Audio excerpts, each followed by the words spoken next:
अगला क्वेश्चन दिया 6 नंबर। यहाँ पर क्या दिया है कि यदि एक समकोण त्रिभुज का परिमाप जो है वो 56 सेंटीमीटर है और त्रिभुज का क्षेत्रफल 84 सेंटीमीटर स्क्वायर है तो कर्ण की लंबाई ज्ञात करना हमको। एक समकोण त्रिभुज दिया गया है, इसमें समकोण हमको बोल दिया है और समकोण बोला जाता है यानी कि उसमें एक भुजा जो होगी वो कितनी की होगी, 90 डिग्री की होगी दो समकोण त्रिभुज में। ये सब आपको याद होना चाहिए।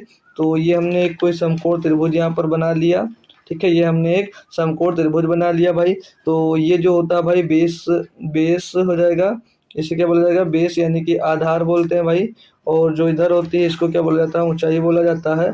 और इसको कर्ण बोला जाता है या हाइपोटेनस बोला जाता है भाई, ठीक है। कर्ण या हाइपोटेनस बोल सकते हैं इसको, ठीक है। कोई दिक्कत कोई परेशानी यहाँ पर नहीं है। आपको समकोण त्रिभुज है, उसका परिमाप हमको दे दिया गया है। परिमाप क्या होता है भाई, तीनों भुजाओं का योग होता है। क्षेत्रफल भी इसमें हमको दिया गया है। तो कर्ण की लंबाई हमसे पूछा जा रहा है। अब यहाँ पर हम लोग भी ट्रिपलेट्स का ही यूज करने वाले हैं। कैसे होगा आइए देखते हैं। तो त्रिभुज का पहले क्षेत्रफल जो जो दिया गया डाटा मैं आपको एक बार लिखवा देता हूँ। तो यहाँ पर मेरे त्रिभुज का क्षेत्रफल होता है 1/2 इंटू आधार गुणे ऊंचाई। क्या होता है, बेस इंटू हाइट, यही तो होता है भाई। त्रिभुज का जो क्षेत्रफल होता है क्या होता है भैया, बेस इंटू हाइट, यही तो होता है माय डियर। आप लोग खुद से बताओ यार, यही तो होता है। जी सर होता है। तो इसमें त्रिभुज का क्षेत्रफल दिया कितना माय डियर, 84। कितना दिया, 84 सेंटीमीटर दिया गया, बिल्कुल सर।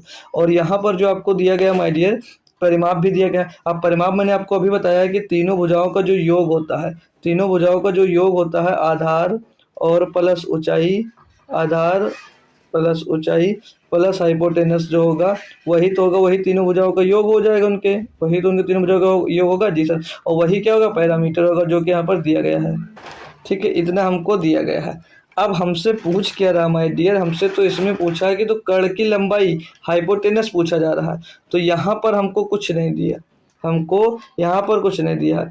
तो यहाँ पर हमको सिर्फ और सिर्फ क्या मिल रहा है यहाँ से, यहाँ पर अगर हम यहाँ से निकालने की कोशिश करेंगे तो यहाँ पर बेस और हाइट का मल्टीपल निकाल सकते हैं। बेस इंटू हाइट का मल्टीप्लिकेशन निकाल सकते हैं। कैसे, क्योंकि जो दो इधर उधर जाकर गुणा हो जाएगा तो बेस एंड हाइट का जो मल्टीप्लाई हो जाएगा वो कितना हो जाएगा, 168, दो जाकर उधर गुणा हो जाएगा। तो हमको यहाँ से बेस और हाइट का मल्टीप्लिकेशन दिया गया है, यानी अगर मैं बेस और हाइट का मल्टीप्लिकेशन करवा देता हूँ तो 168 आएगा। और हाइपोटेनस क्या होता है माय डियर, हाइपोटेनस जो होता है वो क्या होता है भाई, किसी को पता है माय डियर तो बताएंगे एक बार हमको।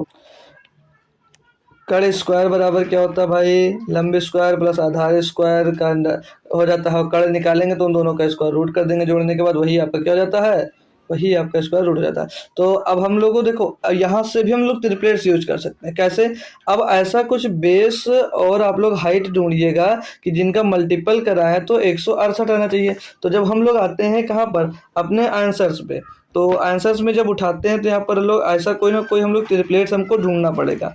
तो ट्रिपलेट्स अगर हम लोग ढूंढते हैं भाई, तो अगर हम लोग ट्रिपलेट ढूंढते हैं माय डियर तो एक ट्रिपलेट्स बन सकता है। इनका मल्टीपल भी आना चाहिए, मतलब कि बेस और हाइट ऐसा कुछ मानेगा जो इनका मल्टीपल 168 आएगा।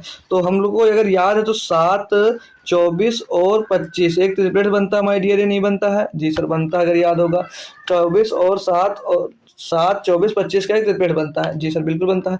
और 7 को आधार बेस मानेंगे, 7 को या आधार मान लो या हाइट मान लो या बेस मान लो, और हाइट इसमें से हम 24 मान लेते हैं, मतलब बेस 24 हो गया और हाइट अगर 7 मान लेते हैं, 24 7 कितना हो जाएगा 168। यानी कि बेस अगर हमारा 24 है, हाइट हमारा 7 है, तो हाइपोटेनस कितना होगा 25 सेंटीमीटर। और हाइपोटेनस 25 होगा तो 25 ही आपका आंसर हो जाएगा। कोई मेथड कुछ मत लगाओ, बस ट्रिपलेट्स याद कर लो छोटे छोटे और आपके आंसर्स हो जाएंगे। तो आंसर नंबर 1 हाइपोटेनस पूछा था, आपने निकाल दिया। यहाँ पर बेस पूछता या हाइट पूछता, कुछ भी आप लोग निकाल सकते थे, ठीक है। सिर्फ यही दो पता था, यही दो से हमने इसको ज्ञात कर लिया। कोई दिक्कत कोई परेशानी दिया रहे तो बताएंगे, बाकी आगे मैं बढ़ जाऊंगा।